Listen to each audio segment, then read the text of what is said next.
Maintenant, on va parler de l'activité économique chez les Autochtones. Donc, l'activité économique, c'est seulement les échanges entre les individus. Aujourd'hui, on parle beaucoup d'économie en parlant d'argent. Mais l'argent, c'est pas seulement avec ça qu'on fait des échanges. C'est sûr que par contre, ça va grandement faciliter les échanges, l'argent. Mais dans le monde des Autochtones, il n'y a pas d'argent. Lorsqu'on veut se procurer un produit, on doit se le procurer en faisant du troc.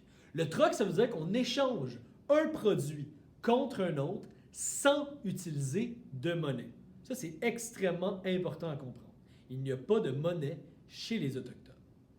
Les types de produits qu'on va échanger, c'est les produits auxquels on a accès sur son territoire. Ici, on a une scène, justement, une scène économique, une scène d'échange, où est-ce qu'on a un groupe d'Iroquois qui va faire des échanges avec un groupe d'Algonquins. On voit les wigwams ici. Les Iroquois sont des sédentaires. Pour se nourrir, ils pratiquent l'agriculture. Donc, les produits qu'ils vont avoir à échanger, c'est principalement les produits de l'agriculture. Ils vont échanger, par exemple, les 3 sœurs, le maïs, les courges et les haricots. Ils vont également produire avec le maïs la farine, qui va être extrêmement importante pour la survie des Algonquins. Parce qu'à la fin de l'hiver, les temps sont durs, on a besoin de farine pour faire du pain parce que c'est très nourrissant. De leur côté, les Algonquins, par contre, ils vont produire sur leur territoire de chasse, ils vont produire de la viande en grande quantité, mais surtout de la fourrure. La fourrure, c'est utilisé pour faire des vêtements, pour passer l'hiver. Donc, chacun a besoin de l'autre pour diversifier son alimentation.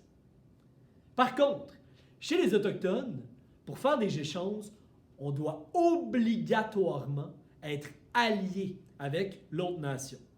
Donc, pour faire, chaque alliance représente une alliance commerciale qui va développer un réseau d'échanges parmi toutes les nations. Si on est ennemi avec une nation, il n'y a pas d'échange. Très important à se rappeler. Finalement, un peu comme ces marchés-là, ces grands marchés-là qui vont avoir souvent lieu l'été, parce qu'on doit transporter les différents produits en canot. Pour utiliser son canot, il faut avoir des rivières. Il ne faut pas que les rivières soient gelées. On ne va pas transporter ça sur notre dos en raquette pendant l'hiver. On ne fait pas ça. Donc l'été, on va s'organiser en grand marché où est-ce qu'il va y avoir plein d'échanges.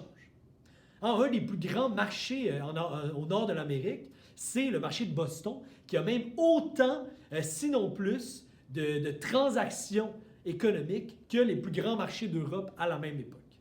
Très important. Donc, ces marchés-là, comme nous aujourd'hui, nos centres d'achat, on va les mettre où est-ce qu'il y a le plus de gens possible qui passent. Je vous rappelle, par exemple, le carrefour Laval, il est sur le coin de 2 autoroutes. Le quartier 10-30, un gros centre d'achat, c'est sur le coin de 2 autoroutes.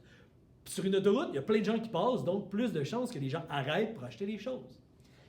Dans le monde des Autochtones, les autoroutes, je te rappelle, c'est des rivières. Donc, on va se mettre au croisement des rivières importantes pour faire des échanges commerciaux. Et ça se passe l'été. Le croisement entre 2 rivières, on appelle ça le confluent des cours d'eau. Et c'est là qu'on va faire toute l'activité économique dans le monde autochtone.